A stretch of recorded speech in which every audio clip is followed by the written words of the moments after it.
नमस्कार. तर आज आपण वाळलेल्या मशरूमपासून मशरूम मसाला बनवतोय. तर त्यासाठी लागणारं साहित्य आपण या ठिकाणी बघू शकता. आपल्याला सर्वात पहिले धने घ्यायचा आहे. जवळपास आपण 250 ग्रॅम मसाला बनवतोय.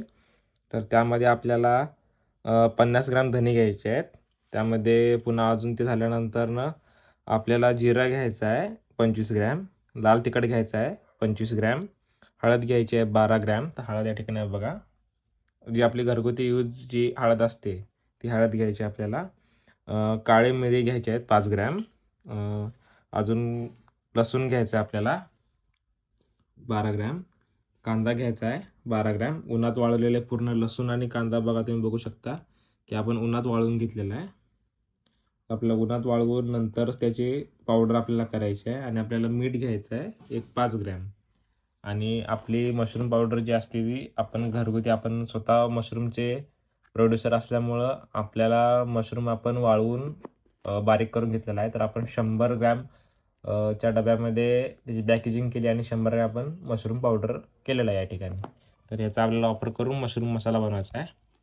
तर सर्वप्रथम आपण हे जे धने आणि जिरं आणि मिरे जे घेतलेले आहेत तर त्यांना आपण भाजून घेऊया तव्यावर. एक हलक्या आचेवर आपल्याला 2 ते 3 मिनटं भाजायचं आहे यांना. आणि पूर्ण थंड झाल्यानंतरच पुढील प्रक्रिया आपल्याला करायची आहे.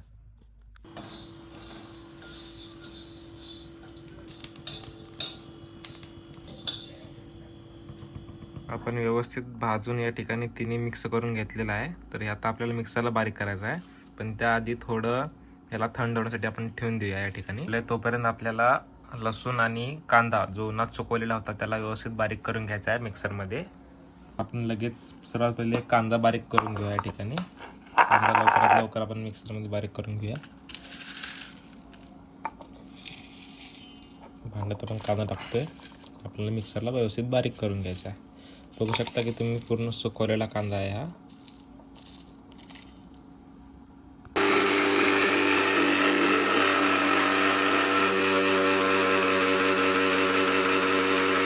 पावडर बघा व्यवस्थित बारीक झालेली आहे. तर यामध्येच आपल्याला लसूण ॲड करून पुन्हाही बारीक करून घ्यायचा आहे. तर आपण या ठिकाणी लसूण ॲड करतोय. तर लसूण पण आपल्याला असाच सेम कांद्यासारखा बारीक करून घ्यायचा आहे.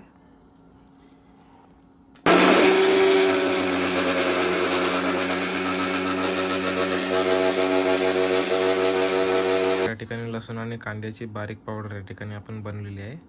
तरी आपण ज्या भांड्यामध्ये सर्व साहित्य मिक्स करणार आहे त्या भांड्यामध्ये आपण व्यवस्थित ओतून घ्या ही पावडर ओतून घेतोय.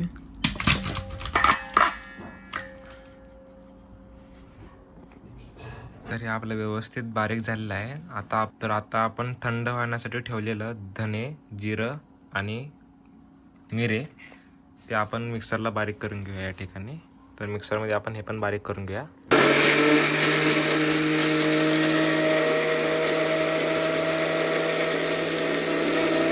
तर आपलं धने, मिरं आणि जिरं हे या ठिकाणी बारीक झालेलं आहे. तर याला पण आपण ते वाटक्यामध्ये काढून घेऊया. त्याला पण आपण वाटक्यामध्ये काढून घेतले. तरचं काम या ठिकाणी झालेलं आहे. जर तुम्ही मशरूम बारीक केलं नसेल, आपण आधीपासूनच बारीक करून ठेवलं होतं, तर मशरूम तुम्हाला आधी पावडर फॉर्ममध्ये करावं लागेल. मग तुम्ही आता मसाला करू शकता.